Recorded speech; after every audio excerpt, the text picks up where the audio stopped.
저희가 이렇게 리서치를 쭉 하잖아요. 근데 실체가 없는 MOU가 참 많았습니다. 네옴시티라는 단어, 사우디라는 단어만 나오면은 다들 막 너무 열광하셨다. 되게 냉정하게 보실 필요가 있다. 빈살만 왕세자는 자신들이 이렇게 만들어갈 사우디아라비아의 주요 핵심 산업 중에 하나가 관광이에요. 실제로 왜 그러냐면 2018년까지 사우디아라비아는 관광 비자라는 게 없었습니다. 저는 모빌리티는 오히려 우리가 지금 얘기가 생각보다 덜 나오는데 모빌리티 분야는 정말 사우디가 재밌어질 겁니다. 사우디아라비아는 우리 이미지랑 다르게 지금까지 모빌리티라는 개념이 거의 없었어요. 유가가 싸기 때문에 개인 자동차를 집에 두 세대씩 보유하는 게 당연하고 대가족이기 때문에 장거리는 무조건 비행기를 탑니다. 네.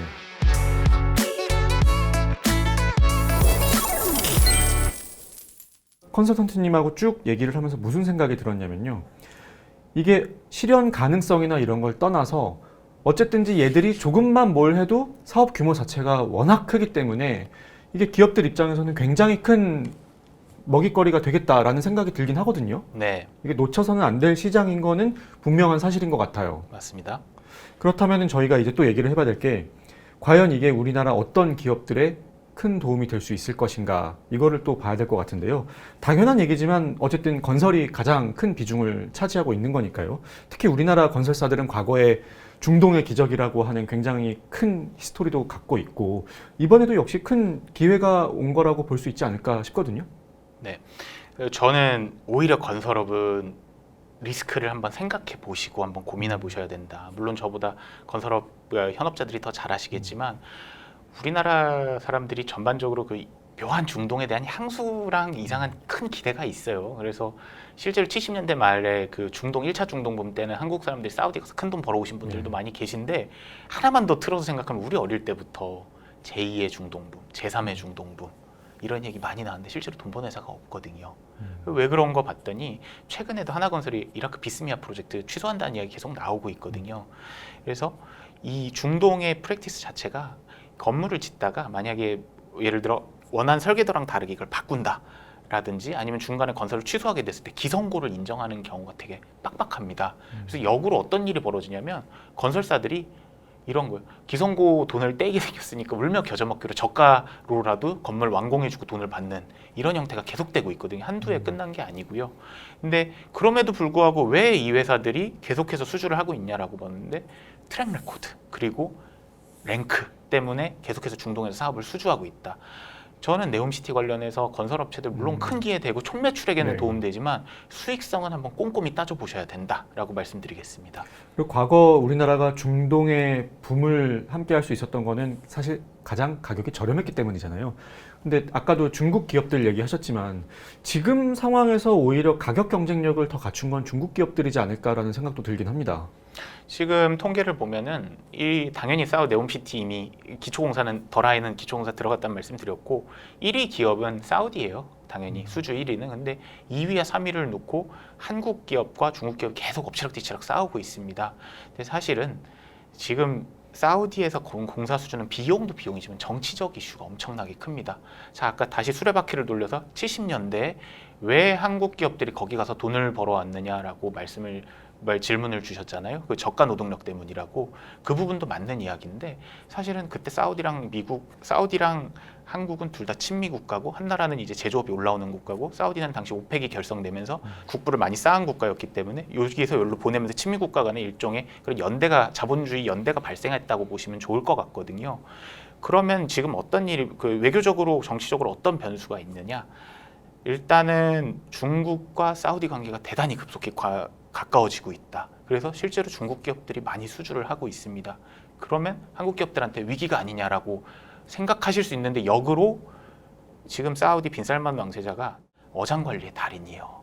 그러니까 절대로 한국가한테 딜을 안 물어줍니다. 대표적으로 메카의 지하철 들어가는 거는 중국 기업들이 했거든요. 그 옆에 리야드는 한국 기업들이 하고 있습니다.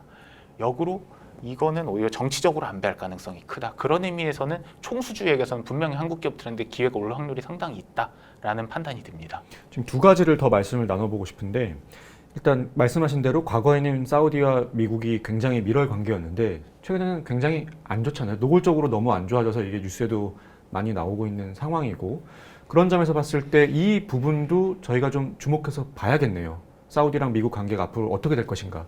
근데 콘스탄타님 보시기엔 어떠세요? 이게 좀 나아질 것 같으세요? 아니면 계속해서 악화 일로를 더 갈 것 같으세요? 가장 최신 데이터로 말씀드리자면 미국이 의외로 사우디한테 지금 러브콜을 보내고 있다라고 말씀드릴 수 있을 것 같고요. 조금만 수레바퀴를 돌려서 우리가 사우디 건국 때부터 사우디는 특이한 게 친형 국가로 출발해서 2차 대전 후에 친미 국가가 됐고 그리고 그 친미 기조가 80년 가까이 내려온 나라입니다. 그래서 사우디아라비아가 중동에서 패권국으로 자리 잡을 수 있었던 건 뭐 메카와 메디나라는 종교적 성지를 가지고 있고 왕권이 강력하고 뭐 이런 이슈도 있겠지만 미국의 전폭적인 후원이 있었고 당연히 사우디 리더십은 친미다라는 게 공식으로 내려왔는데 빈살만 왕세자는 되게 제가 마키아벨리스트라고 말씀드렸잖아요. 들어온 다음에 2018년에 미국이랑 갈등이 있었어요. 그러니까 빈살만을 비판하는 사람 중에 카슈크지라는 언론인을 터키에서 암살한 사건이 벌어졌거든요. 그래서 이 사건이 벌어진 다음에 유력 대선 후보였던 바이든 후보랑 트러블이 있었습니다. 그래서 바이든 후보 같은 경우에는 대통령 후보 자격으로 계속해서 이런 것들 비난을 해왔고 인권 문제에 대해서 지적을 해왔는데 그러다 보니까 사우디가 빈살만 왕세자 뽑은 칼이 뭐냐면 지금 미국의 패권을 가지고 있는 거는 사실은 전 세계 석유 대금의 거의 대부분이 달러로 지불되잖아요. 페트로 달러. 그러면 우리는 페트로 달러 깨겠다라고 빈살만 왕세자가 발표를 했고 중국이랑 관계를 되게 긴밀히 하면서 실제로 뭐 경제적으로 1대1로를 많이 열어줬거든요. 위안화로 결제를 하기도 맞습니다. 했죠. 위안화로 결제도 열어줄 것 같이 지금 이야기하고 그다음에 화웨이 장비 도입하겠다는 이야기도 하고 실제로 보면 2010년대 이후에 중국 기업들 수주량이 급속히 사우디에서 늘어나고 있습니다. 중요한 거는 이렇게 돼서 결론적으로 어떻게 됐냐라고 봤을 때 빈살만의 승부수가 먹혔어요. 지금 최근에서 미국의 계속 특사들이 사우디를 가고 있다. 이거는 물론 빈살만 이런 양다리 외교, 어장관리 외교의 공덕도 있지만 또 하나 지금 이스라엘을 보셔야 되는 게 이스라엘 같은 경우에는 지금 사실 아시지 않습니까? 거기가 사법부가 거의 무력화되는 사태가 발생해서 미국 입장에서는 전통적인 친미 국가 두 개와 다 이룰 수도 있는 상황인 거예요. 왜냐하면 바이든 행정부는 민주당 성향이기 때문에 이스라엘의 이런 것들 사법부를 무력화하는 거에 대해서도 계속해서 트러블이 있는데 사우디랑도 트러블을 가져가네. 두 국가랑 동시에 중동에 척을 지면 미국이 발길을 잃기 때문에 러브콜을 보내는 상황이다. 그래서 빈살만이 약간 지금 중동에 일어나는 모든 일에 외교에 상당히 드라이브를 많이 잡아가고 있습니다. 그 어장 관리에 굉장히 특화되어 있다라는 말씀을 해주셨는데 갑자기 떠올랐던 게 사우디가 우리나라에도 직접 이렇게 찾아오고 많이 이렇게 홍보도 하고 하지만 동시에 일본 기업 쪽으로도 굉장히 많은 MOU를 맺고 굉장히 많이 어필을 하고 있는 상황이더라고요. 이거 역시 한국과 중국과 일본 기업 모두를 어장 관리하는 그런 일환이라고 그 봐야겠죠. 맥락에서도 볼 수 있을 것 같고요. 또 하나가 빈살만 왕세자 개인적인 테이스트가 좀 들어가지 않았을까 하는 게 빈살만 왕세자가 즉위한 다음에 일본 기업에 대한 투자가 크게 늘었습니다. 대표적으로 소프트뱅크, 우리 뭐 한국 개 중에 가장 돈 많은 분 중에 하나 그 소프트뱅크의 손정희 회장이시잖아요. 비전 펀드에 이미 큰 돈을 출자하기도 했고 그다음에 닌텐도 지분을 계속해서 매입하고 있습니다. 사우디의 현재 전략은 현재를 팔아서 미래를 산다. 그럼 미래라는 건 결국 핵심 기술, IP 아니면 소부장 기업들인데 이런 걸 많이 갖고 있는 나라가 일본이기 때문에 여기와는 당연히 투자 목적으로라도 가까워질 수밖에 없는 상황이죠. 건설업에 대해서는 전반적으로 그렇게 아주 긍정적으로 보긴 어려운 상황이라는 생각이 들고요. 그리고 또 저희가 말씀 나누고 싶은 게 에너지가 또 엄청나게 들어갈 거 아니에요. 이런 네. 거대한 거의 뭐 국가 규모를 만드는 거니까요. 이 에너지 관련해서도 우리나라가 강점을 갖고 있는 사업들이 많이 있잖아요. 그러니까 에너지 쪽은 좀 어떻게 보시는지 궁금합니다. 에너지 같은 경우에는 탈석유화 지금 진행하면서 탈석유와 관련된 기업들, 기술 가지고 있는 기업들 많이 기회를 얻게 될 거고 가장 주목하셔야 될 만한 게 수소 경제 관련된 부분들. 그러니까 수소가 크게 세 가지로 나누지 않습니까? 첫 번째가 그레이 수소. 그러니까 이거를 수소를 뽑아내는 과정에서 매연이 많이 발생하는 그레이 수소, 그다음에 매연을 상당히 줄인 블루 수소, 그리고 매연을 아예 없앤 그린 수소. 우리는 지금 그레이 수소에서 그린 수소로 가고 있는 단계고, 근데 사우디 아람코가 사실은 우리는 석유 회사로만 알고 있지만 세계에서 가장 많은 블루 수소 관련된 특허와 기술을 가진 나라입니다. 그래서 한국도 지금 국가적으로 그 블루 수소라든지 그린 수소 쪽으로 가고 싶어하는 계속해서 국가가 R&D 지원을 하고 기업들이 관련 공장 수주를 중동에서 하고 있거든요. 그래서 수소 에너지 관련해서는 한번 기대를 걸어볼 만하다. 라는 거. 다만 우리 이미지와 다르게 우리가 뭐 기술을 이전하는 입장이라기보다는 생각보다 아람코라든지 이제 사우디 기업들이 가지고 있는 핵심 경쟁력들이 어느 정도 있다라는 걸 하나 설명드리고 싶고, 두 번째로 또 다른 에너지에 있어서는 더라인 같은 경우에는 태양열 지열판으로 다 깔아가지고 그 내부에 그 에너지를 다 소모하는 걸 다 해결하겠다고 했는데, 태양광 사업 같은 경우는 사실 사우디에서 제격이에요. 왜냐하면 태양광 한국에서는 항상 어려운 게 일단 국토가 너무 좁고 산이 많고. 산도 많고 비 많이 오고 사우디에서 비 안 오죠. 국토 넓죠. 산 없죠. 이게 최적의 조건 중에 하나거든요. 또 하나 보셔야 되는 게 담수화 쪽입니다. 담수화는 에너지랑 묶어서 한번 보셔야 되는 게 사우디는 세계 제1위 담수화 시장입니다. 추정에 따르면 전 세계 담수화 시장 20%를 사우디가 차지하고 있는데, 지금 네옴시티에서 진행되는 프로젝트 중에 하나가 요것도 약간 찬반이 갈리고 있습니다. 태양광, 태양열로 초대형로만 돌아가는 초대형 담수화 공장을 짓겠다. 이런 발표를 한 적이 있어요. 그리고 사우디 같은 경우에는 1인당 물 소비량이 한국인 3배가 넘거든요. 의외로 그 사막국가로 물 아껴 쓸 것 같은데, 왜냐면 하늘에서 비가 안 내리니까 우리는 당연히 비로 해소해야 되는 걸 사우디에서는 그냥 다 담수어로 해결해야 됩니다. 이런 측면에서 바로 이런 에너지 같은 핵심 역량이나 담수화 관련된 역량 가진 기업들이 큰 기회를 얻을 수 있다라고 말씀드리겠습니다. 해수 담수화 그리고 태양광 패널 관련 기업 딱 하니까 몇 군데가 딱 떠오르는데요.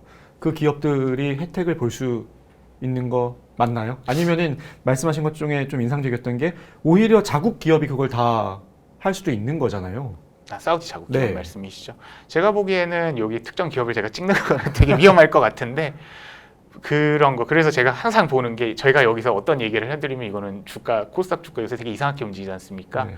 근데 정부에서 그 원팀 코리아라는 거, 원희룡 장관 주도로 국토부가 원팀 코리아라는 걸 만들어서 수주단을 만들어서 계속 왔다 갔다 하고 있어요. 근데 원팀 코리아에 한 60개 기업 정도 소속됐고, 여기 에너지 기업도 건설 기업이 한 30, 40개, 에너지 기업도 10개 가까이 들어간 걸로 알고 있는데, 요 어떤 기업들이 어떤 활동하는지 보시면은 여기에서 사우디가 어떤 의중을 가지고 움직이는지를 좀 볼 수 있을 것 같다.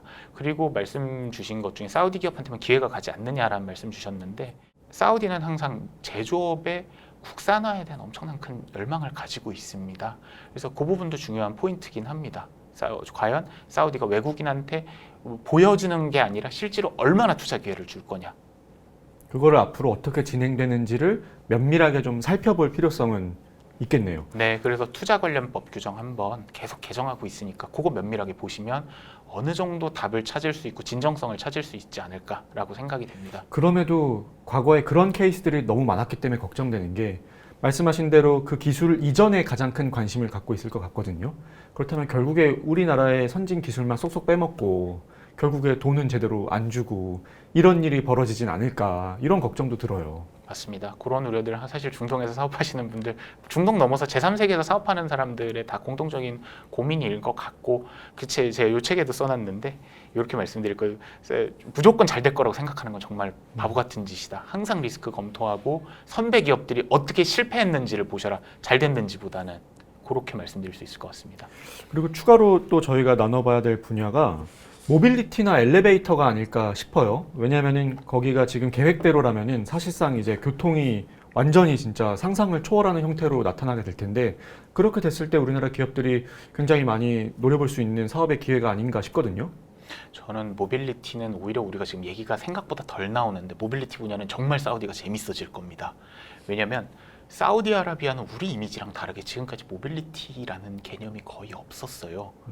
유가가 싸기 때문에 사람들이 개인 자동차를 집에 두세 대씩 보유하는 게 당연하고 대가족이기 때문에 장거리는 무조건 비행기를 탑니다. 네. 그러다 보니까 어떤 일이 벌어지냐면, 보통 한국 사람들 출퇴근할 때 지하철 BMW라고요. 버스, 메트로, 워크 걷거나 버스 타거나 지하철 타거나인데, 사우디는 개인의 동선에서 자가용이 차지하는 비율이 90%가 넘습니다.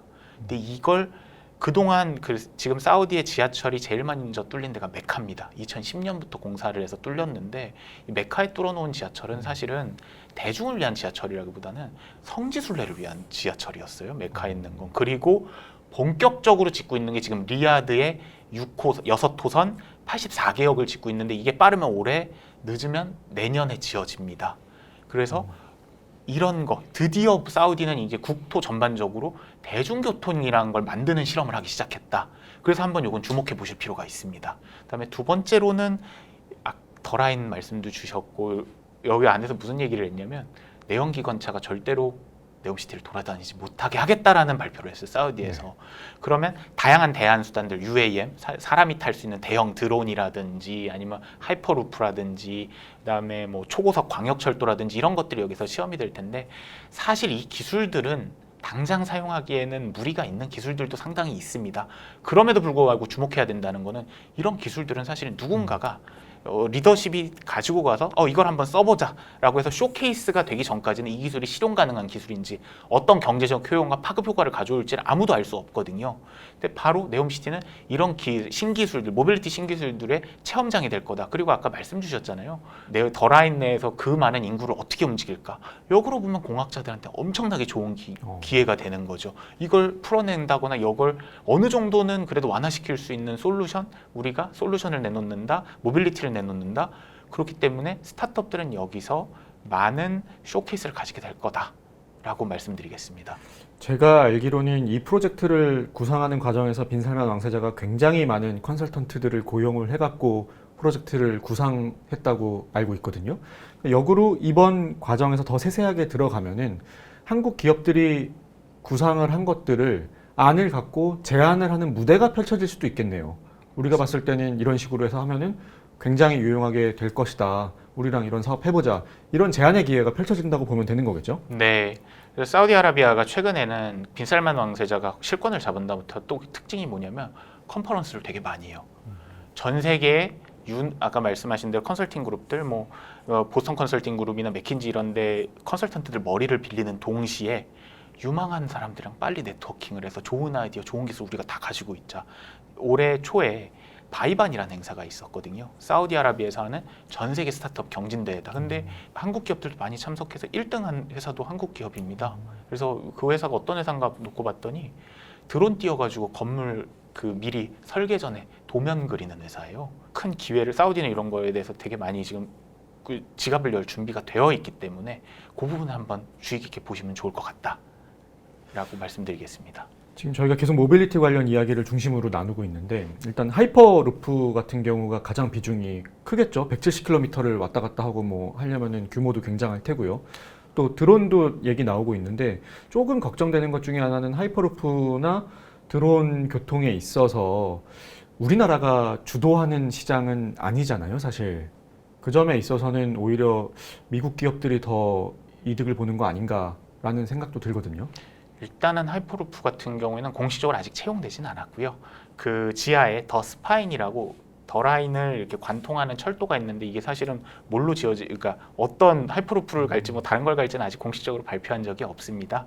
그렇지만 좌절하실 필요는 없다라고 생각하는 게 분명히 아까도 말씀드렸지만 빈살만 왕세자가 밝힌 게 여기는 내연기관 제로의 공간을 만들 거다라고 했기 때문에 거기서 반드시 들어가는 게 우리가 생각하는 그렇게 섹시한 모빌리티가 아닐 수도 있어요. 가령 킥보드, 전동 킥보드, 전동 킥보드, 이런 것들부터 시작해서 아니면 초고속 엘리베이터, 아니면 되게 간단하지만 전기 자전거 이런 것들도 분명히 마이크로 모빌리티로서 기능을 많이 할 것 같고, 그다음에 한국에서는 이미 드론 관련해서 많은 기업들이 이미 참여하려고 의사를 타진하고 있기 때문에 벌써부터 좌절하실 필요는 없을 것 같습니다. 말씀 듣고 보니까 오히려 실현 가능성 면에서는 아직 검증이 덜 된 하이퍼루프 기술을 채택하기보다는 오히려 초고속 열차라든지 경전철을 도입을 한다든지 이런 식으로 현실 가능하게 적용이 된 경우에는 오히려 우리나라 기업들이 굉장히 큰 수혜를 볼 수도 있겠네요. 그러면은. 맞습니다. 무엇보다 지금 리야드 그 지하철 말씀드렸는데 그거 상당 부분 한국 기업들이 지어놨거든요. 잘 마무리 짓고 다만 좋은 관계 맺어가는 것도 중요하지 않을까라는 생각이 듭니다. 그리고 또 궁금한 게 관광이 굉장히 큰 비중을 차지하고 있더라고요. 사실 두바이만 하더라도 이미 관광지가 됐잖아요. 두바이를 보면 굉장히 아마 사우디가 부러웠을 것 같아요. 그런 걸 보면서 우리도 멋진 관광지 하나 만들어 보자라고 하면서 지금 사막에 눈도 뿌려갖고 이제 동계 게임도 하겠다 지금 그러는 상황인데 여기서 또 한국이 또 강점이 있지 않을까 싶어요. 관광 기업도 많이 있고 뭐 리조트라든지 호텔 쪽에서도 우리나라가 그래도 나름 경쟁력이 있기 때문에 새로운 기회가 열리지 않을까 싶거든요. 맞습니다. 빈살만 왕세자는 자신들이 이렇게 만들어갈 사우디아라비아의 주요 핵심 산업 중에 하나가 관광이에요. 실제로 왜 그러냐면 국가에서 의지를 이미 표현한 게 2018년까지 사우디아라비아는 관광 비자라는 게 없었습니다.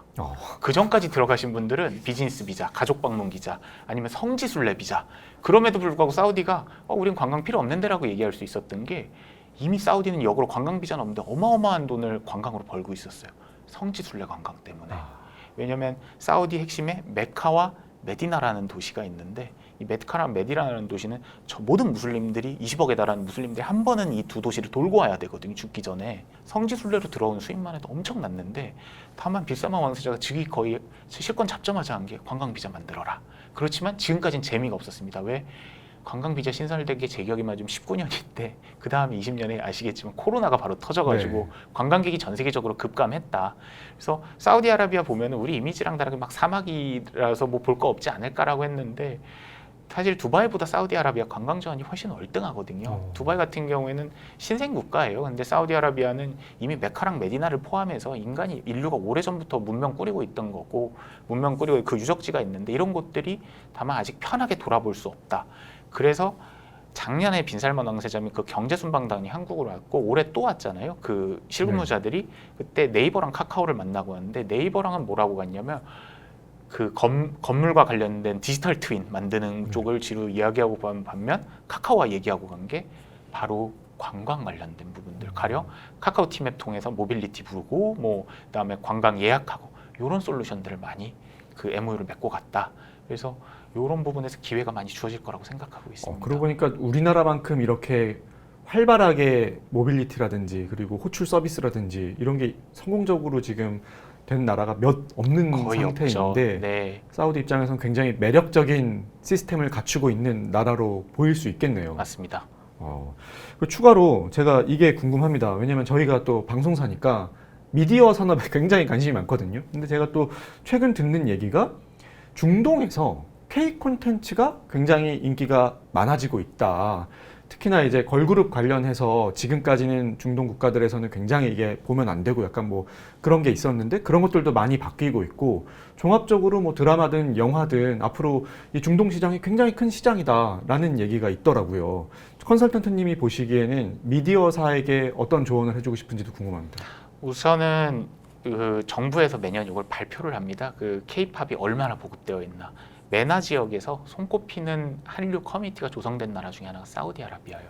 왜냐하면 구매력을 가지면서 인구가 그래도 몇 천만 단위가 나오는 나라가 많지 않거든요. 가령 두바이만 해도 인구 외국인 포함해서 300만인데 여기서 K-팝 본다고 해도 얼마나 되겠습니까? 그래서 이미 저변도 어느 정도 확대되어 있고 돈도 있는 나라고 빈살만 왕세자 같은 경우에는 또 본인이 콘텐츠에 되게 관심이 많아요. 아까 제가 1979년에 메카가 한번 보수주의자들한테 장악당했다고 했잖아요. 네. 그 직후에 어떤 일이 있었냐면 사우디에서 보수주의자들을 달래려고 지금까지 상업 영화를 없애버렸었어요. 사우디에서는 영화를 내부에 기록 영화나 교육 영화 말고 상업 영화를 공식적으로 볼 방법이 없었습니다. 영화관에서.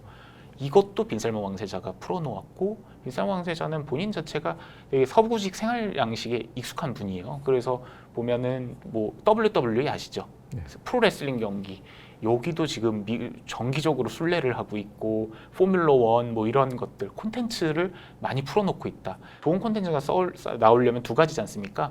첫 번째로는 많은 투자가 있어야 되고 두 번째는 자유로운 분위기가 있어야 되고 이 두 번째를 막는 게 사우디의 막강한 검열인데 종교경찰도 폐지하면서 이런 검열이 제한적으로 열리고 있다. 그럼에도 불구하고 아직 열어야 될 부분이 많고 이게 열린다면 정말 큰 시장이 열릴 거다. 사우디는 이슬람 율법 때문에 아직까지는 대중장소에서 노래 부르는 게 불법입니다. 대단히 따가운 시선을 버스킹하면 거기 잡혀갈 수도 있는 나라예요. 일단은 그래서 이런 자유로운 사회 분위기가 조성되는 게 상당히 중요하고 투자와 관련돼서는 실제로 돈 지갑을 많이 열고 있습니다. 사우디에서. 그래서 아까 말씀드렸듯이 닌텐도의 거의 지분의 8% 정도를 사우디가 갖고 있거든요. 그래서 투자는 아마 지속적으로 늘려나갈 거도 한번 이제 상업 영화제도 시작을 했으니까 꼭 K-팝 넘어서 다양한 회사들 한번 기대를 가져보셔도 좋겠다. 다만 이런 것들 노출 수위라든지 배드신이라든지 지나치게 잔인한 내용, 종교적 내용은 조심해야 된다. 뭐 원더랜드 사태는 기자님도 잘 아시잖아요. 네. 최근에 그런 부분에 있어서는 문화적 우리가 저희 다이버시티가 있기 때문에 조심해야 될 부분이 많다라고 말씀드리겠습니다. 정확히는 킹더랜드. 아, 그렇죠. 킹더랜드. 네, 저희가 그 킹더랜드 사건을 보면서도 많은 걸 배울 수 있었는데 앞으로 중동 국가는 그거보다 훨씬 더 심한 규제가 있을 거잖아요. 그럼에도 불구하고 굉장히 큰 시장이기 때문에 앞으로 미디어사 입장에서도 좀 관심을 갖고 봐야 하는 맞습니다. 그런 시장으로 봐야겠네요. 네, 장기적으로 시장 자체는 열릴 게 맞고요.